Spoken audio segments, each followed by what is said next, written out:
Originally released about a year ago exclusively for Google Stadia, Wavetale sees a new release on consoles and PC this week. The timing couldn't be any better as Stadia is shutting its servers down next month, and had it not been for this release, Wavetale would be lost to time too. That's great because despite this not being some long-lost masterpiece, it's a fun and entertaining bite-sized adventure. Perhaps I was a bit too presumptuous about its presentation, but I was a bit surprised by how story-driven Wavetale was.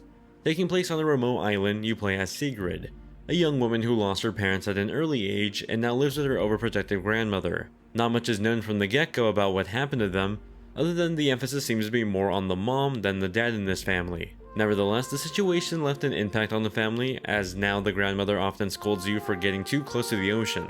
It's a tranquil and rather boring life of collecting spark objects to power the lighthouse, until one spontaneous storm of sludge completely warps your home. This unique event brings these sludge-like monsters across various islands and pushes you into the water. It's here where you discover a shadowy figure that mirrors your movement, helping you not only walk on water but practically surf across it at momentous speeds. It's up to Sigrid to now clean her home and find out what the heck is going on. Complete with full-on voice work, animated cutscenes, and even passive conversations throughout gameplay, Wavetale proved to be a shockingly well put together narrative story. While the story wasn't jaw-dropping by any means, as an indie hack-and-slash adventure, its story was much more compelling and enjoyable at its 4 to 5 hour runtime. If there's one thing I'll remember Wavetale for, is its approach to movement. Especially after playing the recent Forspoken PS5 demo, which also had some pretty decent movement, Wavetale blew it out of the water with some fast-paced and nimble controls. Sigrid can surf across the ocean at amazing speeds.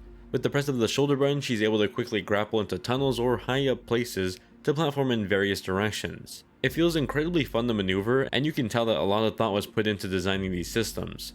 Your character will turn pink, for example, anytime you're above water, letting you know where you can jump off a ledge and dive, quickly getting back into surfing. Just sailing across the various objectives on the map, I easily got lost in the journey of it all. Speaking of objectives, you'll find both optional and main objectives on your compass, indicating which way to go. Occasionally you'll find some side objectives from NPCs that need your help.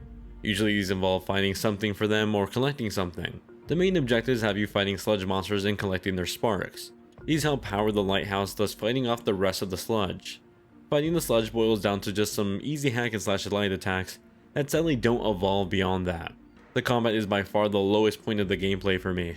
It's passable, but if it wasn't for the fantastic feeling of mobility, I don't think I'd be as forgiving. In addition to the combat, there's this orange collectible that you can find in exchange for accessories, helping to make Sigrid look a bit more unique. That gameplay loop was entertaining, though mostly for its movement and story, rather than its combat and collectibles. It felt like taking 2 steps forward and 1 step back. Wavetale has a very colorful and cartoony art style. It looks vaguely like a mix of some early Unity indie games and The Legend of Zelda Wind Waker. It's charming, and the juxtaposition of full-on voice acting is rather lovely next to these cute character models and animation. If we plan to hold that fog back, I'm on it. remember, no fiddling with your hands. Only use the net, Or they will burn my hands just as they always did Grandpa's. It's not my first time, Granny. I played on Nintendo Switch OLED for this review, which sees a lower resolution and more pop-in compared to other consoles and PC, but even on the go, this looks shockingly good for Switch. It's not the best looking game on the Switch by any means, but maybe it's the speed of the movement and the animation and cutscenes that impressed me the most. It makes me want to see more story-driven platformers come to the console, and just be made in general. There are a few frame rate dips here and there during some of the big leaps in movement, as pieces of the environment load in, but not enough to kill the momentum for me. The 30 FPS target is meant for the most part too. Of course, if you're playing this on other more powerful consoles, you'll see those tech hiccups get ironed out. As I mentioned at the start of this review, I was surprised to see full-on voice acting in this game. I was impressed by it because the actors no doubt carry the narrative here, as the conversations about what happened to our mother, as well as our relationship with our grandmother, take center stage. The music takes an orchestra approach and dove into a mix of both lighthearted and ominous sounding tracks. Both played well in regards to the story pertaining to either the close moments with certain characters or the mystery of what was going on with our home. Wavetale's mobility is as addicting as something from SSX or a Tony Hawk game, but its shallow combat most definitely holds it back to some degree. It's a bite-sized adventure at only about 4 to 5 hours, which makes the $29.99 price tag a harder pill to swallow. If you can find it on sale for about $20 or less, I think it's worth giving a shot as a game you can quickly beat over the weekend. But at its current launch price, along with its pretty simple combat, it's a charming game but not one that really stands out. At the very least, I'm happy to see it come to other platforms so it doesn't get lost when Stadia gets shut down next month. I'd love to see a potential follow-up to this with more tactical combat that utilizes that fun momentum established in this entry.